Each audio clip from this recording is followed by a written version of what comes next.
Parthenogenesis. This is the last topic in our first lesson in zoology, that is reproduction in organisms. Now, what is parthenogenesis? This is nothing but development of egg into a complete individual without fertilization. That is, mainly it develops from a single parent. There is no biparent role here in this parthenogenesis. So first this term was discovered by Charles Bonnet in the year 1745. Now, under parthenogenesis, you have two types, natural and artificial. Now, what is natural parthenogenesis? In certain animals, this parthenogenesis will occur constantly and naturally without any stimuli. So, that is called as natural parthenogenesis. Under natural parthenogenesis, you have two types, complete and incomplete. So, here complete, here you will not have biparental sexual reproduction. Only one parent is involved here. So that is only the female parent. So this type is called as complete natural parthenogenesis. Next one is incomplete natural parthenogenesis. In incomplete, you have the involvement of sexual reproduction as well as parthenogenesis. Example, you have honeybee. So here, fertilized eggs of honeybees will develop into queen and workers. Unfertilized eggs will develop into drones. So here you have sexual reproduction as well as parthenogenesis. So this type is called as incomplete natural parthenogenesis. Now the second type under parthenogenesis is artificial parthenogenesis. Under artificial parthenogenesis, the unfertilized eggs are induced to develop into a complete individual. Now, how they are induced to develop into a complete individual is through certain physical or chemical stimuli. Because of that, those unfertilized eggs will develop into a complete individual. So, parthenogenesis is nothing but development of egg into a complete individual. So, it can be natural or artificial. Under natural, you have two types, complete and incomplete. Under artificial, that is nothing but unfertilized eggs are unfertilized eggs develop into an individual by any physical or chemical stimuli.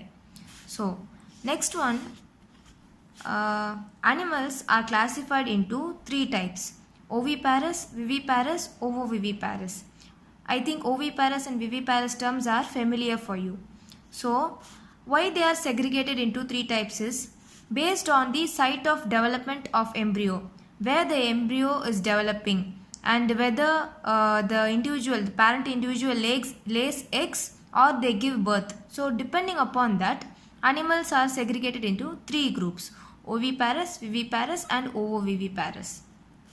Oviparous. So oviparous means animals which lay eggs, they are called as oviparous. So the embryo develops inside the egg and they get nourishment from the egg yolk. So the examples are reptiles, birds, fishes, amphibians. All those things come under oviparous. Next you have viviparous. So viviparous animals, they give birth to the young ones. So most of the mammals including humans come under viviparous. The main thing here is they get their nourishment, that is energy or nutrients, when they are developing inside the uterus of the mother through placenta. And ovoviviparous is also similar to viviparous, but here the embryo develops inside the egg and the egg also remains inside the mother's body until they hatch. But the difference here between viviparous and ovoviviparous is the embryos will not have any placental connection with the mother and they receive the energy or nourishment from the egg yolk. So here you have example shark and here you have example human. Now you have to know what is the term placenta. Because of that you have the animals being segregated into two types based upon the presence of placenta and absence of placenta.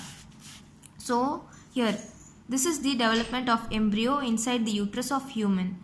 So this is the uterus and inside you have the placenta, amniotic fluid, this is the developing embryo and umbilical cord. So this is placenta. Through the placenta, the embryo develops the nourishment in the viviparous organisms. So this organ is called as placenta, the one in red color. is called as placenta, which gives the nourishment to the developing embryo.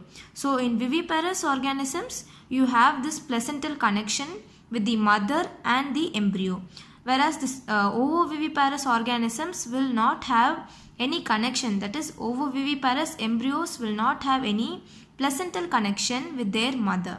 So that is the main difference between viviparous and ovoviviparous animals. So with this topic, your first lesson is over. Thank you.